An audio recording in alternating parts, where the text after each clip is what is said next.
Вы храпите? Нет. А вам хотелось бы? Иногда бывает. Нет, Не храпите, да? нет. А вообще не знаю. Не должно быть. По статистике на 5 нехрапящих человек приходится 1 храпящий. Что такое храп и как с ним бороться, мы сейчас узнаем у специалиста в этой области Романа Вячеславовича Бузунова. Большинство людей не слышат своего храпа. Еще Марк Твен говорил, странно, что, так сказать, человек не слышит собственного храпа. Здесь ведь храп появляется тогда, когда человек засыпает, когда мозг засыпает и перестает воспринимать окружающую информацию. Как только мозг просыпается, соответственно, храп исчезает. И парадокс действительно заключается в том, что человек может говорить, что партнеру, что ты всю ночь храпел, а тот в свою очередь говорит, нет, я не храпел, это ты храпел. Как ваши домашние реагируют на ваш храп? Ну, ужасно, наверное, я не знаю.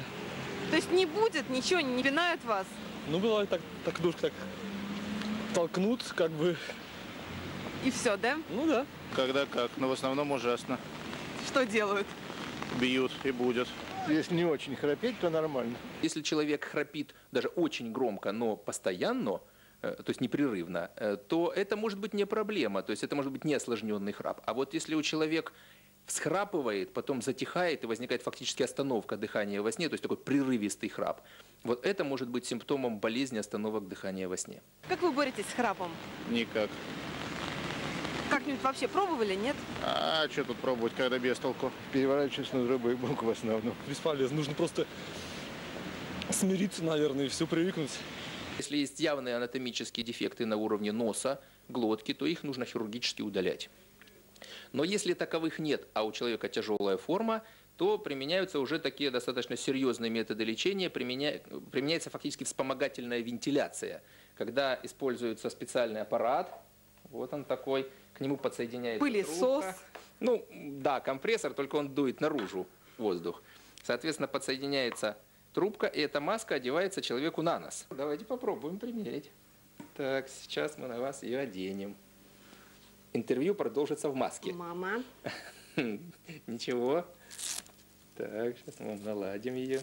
Слушайте, бедные храпящие, в таких тяжелых условиях им приходится жить, спать и вообще существовать.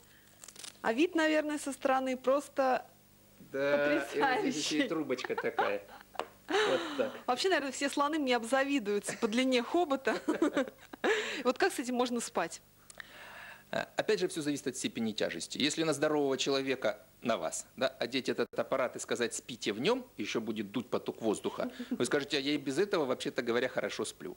Но если у человека 400, 500, 600 остановок дыхания за ночь, и человек несколько часов за ночь не дышит, и вот с той всей симптоматикой, о которой я говорил, тяжелой сонливостью, разбитостью, гипертонией, импотенцией у мужчин, учащенным ночным мочеиспусканием, когда человек 5-6 раз за ночь встает в туалет, человек с этим спит гораздо лучше. То есть из двух зол это оказывается гораздо меньшим злом по сравнению с тем, что он имеет исходно. И что еще можно посоветовать? Дело в том, что, как правило, существенно храп утяжеляется в положении на спине. И здесь применяется такой достаточно банальный, но очень эффективный метод, когда в ночнушку или какую-нибудь футболку сзади между лопаток пришивается карманчик, и туда кладется теннисный мячик.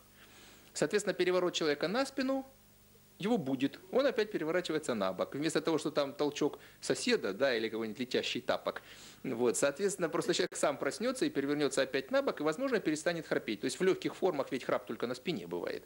Соответственно, соблюдение положения, так сказать, тела в положении на боку храп устранит. Храп храпу рознь, но если вам, храпящим, уже ничего не помогает, то помогите хотя бы вы окружающим и подарите рядом спящему соседу обыкновенные беруши.